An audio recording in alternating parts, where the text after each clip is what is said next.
Hi, today I'm presenting social emotional learning.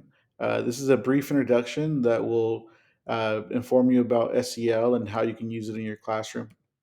So to start off, SEL is absolutely for everybody. It works the best when we integrate it with our youngest students all the way until 12th grade. And the reason why it's so important is because students will learn how to build healthy relationships, how to know what a responsible and caring decision looks like. Students also build healthy identities within themselves. They'll learn how to manage their emotions and also feel and show empathy for their peers. Now, I think we could all agree that these are all skills that we want inside of our classrooms, inside of our schools, and definitely outside of them as well. So the current situation is that 75% of students who drop out of school, they do so not because they have poor grades or because of behavior. They do so because they don't know how to navigate challenging times, and SEL can equip them with the skills they need to, recognize that there are problems, recognize that there are solutions and people who can help them overcome these hurdles. So there are five components to SEL. The first one is self-awareness. This deals with growth mindset. Students are developing a sense of their strengths and their challenges. With that, they move into self-management and they set goals based on their strengths and challenges. This is a area where they're also learning how to control impulses and having appropriate behavior as decision making. So they learn how to problem solve and analyze problems as they arise. Now, for us, the biggest ones that I think hit home are social awareness and relationship skills. Now, in our school, we have a high population of English learners, and we have a lot of diversity in our classrooms.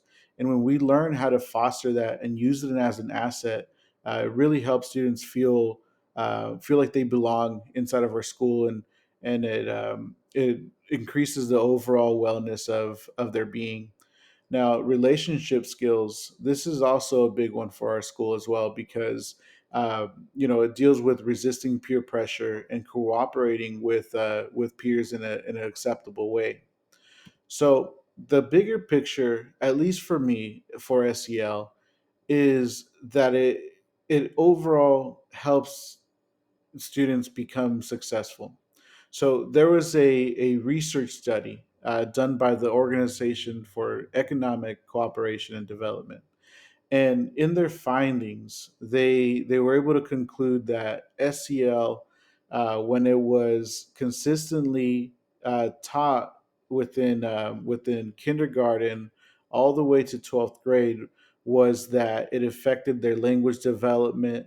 It increased their reading and writing ability, and that's exactly what we want for our students. We want to be able to close those that achievement gap that we've been seeing for many years now.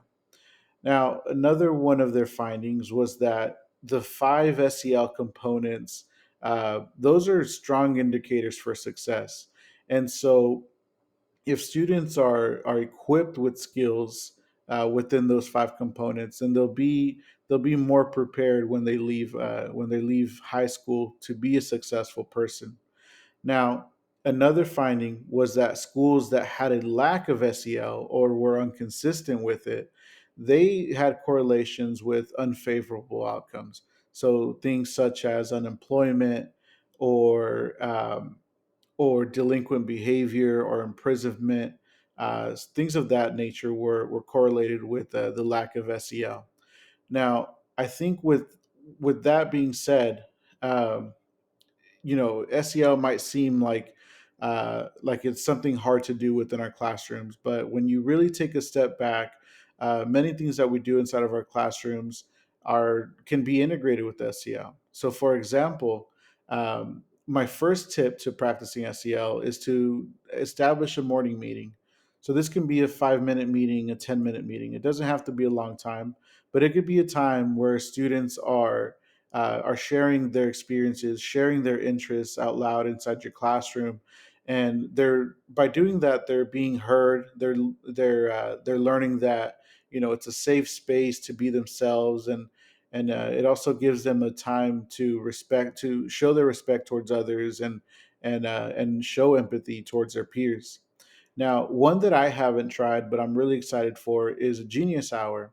So, what a Genius Hour is a time given to students where they use their strengths um, to create presentations, to create projects based on things that they're interested in. And this gives them a sense that you really do care about them, and you really are listening to their interests. And so this can create a very great learning community within your classroom. Now, the last tip that I have is modeling. Students learn by example, and so the way that we conduct ourselves and treat our students is the way that they're going to see, an appropriate way on how to interact with each other. So I would say these three tips for practicing SEL can go a very long way. But of course, if you have any questions, you can make sure to let me know if you need any help with integrating SEL in your classroom, or any questions that you have about SEL in general. Just let me know.